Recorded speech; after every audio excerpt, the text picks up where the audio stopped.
ఆంధ్రప్రదేశ్ రాష్ట్రం నుంచి రాజ్యసభలో ఖాళీగా ఉన్న 3 రాజ్యసభ స్థానాలకు ఎన్నికలు జరగనున్నాయి. ఈ నేపథ్యంలో ఆ 3 రాజ్యసభ స్థానాలకు బీజేపీ నుంచి ఒకరిని, టీడీపీ నుంచి ఇద్దరిని ఎంపిక చేయాలని కూటమి అధిష్టానం నిర్ణయించింది. ఈ నేపథ్యంలో ఆర్ కృష్ణయ్య పేరును బీజేపీ ఇప్పటికే ఖరారు చేయగా, తాజాగా టీడీపీ నుంచి బీద మస్తాన్ రావు, సానా సతీష్ పేర్లు ఖరారయ్యాయి. ఇటీవల బీద మస్తాన్ రావు తన రాజ్యసభ సభ్యత్వానికి రాజీనామా చేయగా మళ్లీ ఆ స్థానాన్ని టీడీపీ ఆయనకే కేటాయించనుంది. మోపిదేవి వెంకటరమణ స్థానాన్ని భర్తీ చేసేందుకు సానా సతీష్ ను టీడీపీ అభ్యర్థిగా నిలబెట్టింది. ఈ ముగ్గురు కూటమి అభ్యర్థులు మంగళవారం నామినేషన్ వేయనున్నారు. సంఖ్యాబలం ఎక్కువగా ఉండడంతో ముగ్గురు ఏకగ్రీవంగా ఎన్నికయ్యే అవకాశం ఉంది.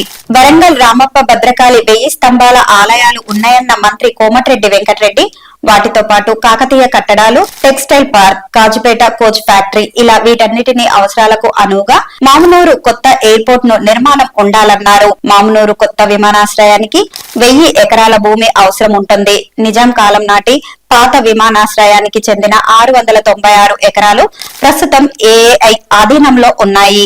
మిగతా భూమిని రాష్ట్ర ప్రభుత్వం సేకరించాల్సి ఉంది. ఎయిర్పోర్ట్ నిర్మించేందుకు 800 కోట్లు ఖర్చవుతాయని అంచనా వేస్తుండగా త్వరలో ఏఐ డిపిఆర్ సిద్ధం చేయనుంది.